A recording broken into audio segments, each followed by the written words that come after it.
Évangile de Jésus-Christ selon saint Marc. En ce temps-là, les scribes qui étaient descendus de Jérusalem disaient : Ce Jésus est possédé par Belzéboul. C'est par le chef des démons qu'il expulse les démons. Les appelant près de lui, Jésus leur dit en parabole : Comment Satan peut-il expulser Satan ? Si un royaume est divisé contre lui-même, ce royaume ne peut pas tenir. Si les gens d'une même maison se divisent entre eux, ces gens ne pourront pas tenir. Si Satan s'est dressé contre lui-même, s'il est divisé, il ne peut pas tenir. C'en est fini de lui. Mais personne ne peut entrer dans la maison d'un homme fort et piller ses biens, s'il ne l'a d'abord ligoté. Alors seulement il pillera sa maison. Amen, je vous le dis, tout sera pardonné aux enfants des hommes, leurs péchés et les blasphèmes qu'ils auront proférés. Mais si quelqu'un blasphème contre l'Esprit Saint, il n'aura jamais de pardon, il est coupable d'un péché pour toujours. Jésus parla ainsi parce qu'ils avaient dit : il est possédé par un esprit impur. Timothée et Tite sont des compagnons de Paul de la première heure. Paul leur a écrit des lettres, 2 à Timothée, 1 à Tite. On les appelle aussi les lettres pastorales, car en plus d'éléments personnels, Paul rajoute des points d'attention, des règles, des ordonnances qui s'appliquent à toute l'Église. Commençons par parler de Timothée. Pour son 2e voyage missionnaire, Paul s'est séparé de Barnabé. Petit rappel discret que les conflits ont pu exister dès les commencements de l'Église. Paul repasse par Lystre et prend Timothée avec lui. Entre les deux, une forte amitié va se nouer, au point que le Maître appelle son disciple « mon véritable enfant dans la foi ». Paul institue Timothée comme premier évêque d'Éphèse. C'est une grande ville citée à plusieurs reprises dans le Nouveau Testament, notamment la lettre aux Éphésiens, et dans l'Apocalypse, comme l'une des 7 églises d'Asie mineure. Timothée est institué évêque, malgré son jeune âge. Paul le rappelle que personne n'est lieu de te mépriser parce que tu es jeune.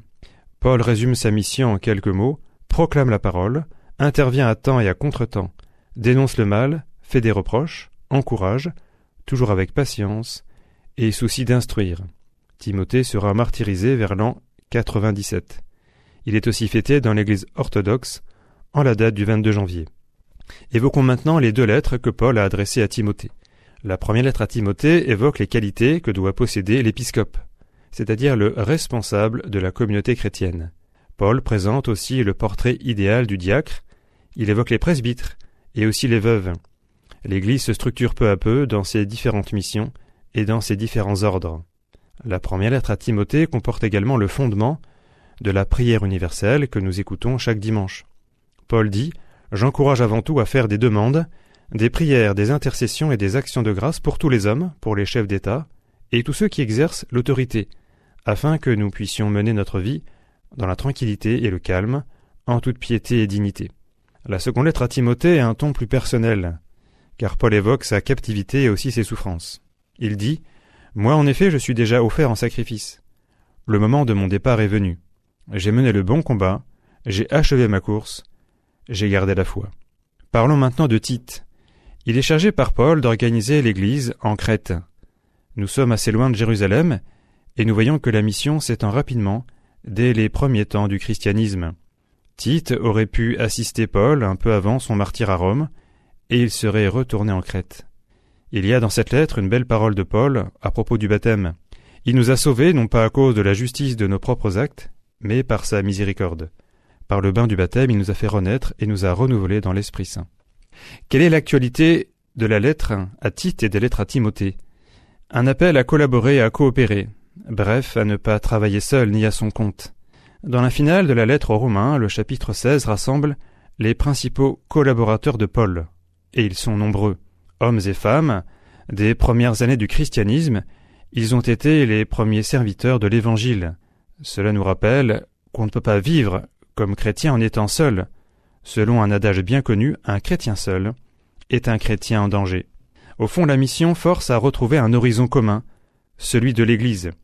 Une mission solo et dangereuse, car alors nous serions à notre compte, et ce n'est plus l'Église du Seigneur que nous servons. C'est pourquoi il est bon de relire régulièrement ses engagements et ses missions, en s'interrogeant « Qui sont mes collaborateurs ? De qui est-ce que je reçois ma mission ? Et aussi à qui dois-je rendre des comptes ?» De tout temps, les collaborateurs du Seigneur auront à s'effacer devant lui, tel Jean le Baptiste, qui a dit « Il faut qu'il grandisse et que je diminue ». Cet effacement n'est pas une négation de nous, bien sûr. C'est plutôt la garantie que nous avons vraiment travaillé pour le Seigneur, car le vrai serviteur de Dieu est celui qui le désigne, tel le panneau qui indique une direction. Notre mission, si toutefois nous l'acceptons, consistera à désigner le Christ, tout en s'effaçant devant lui, pour que d'autres puissent le rencontrer. L'évangile du jour était commenté par le père Mathias Amiot, prêtre coopérateur au service de la paroisse Notre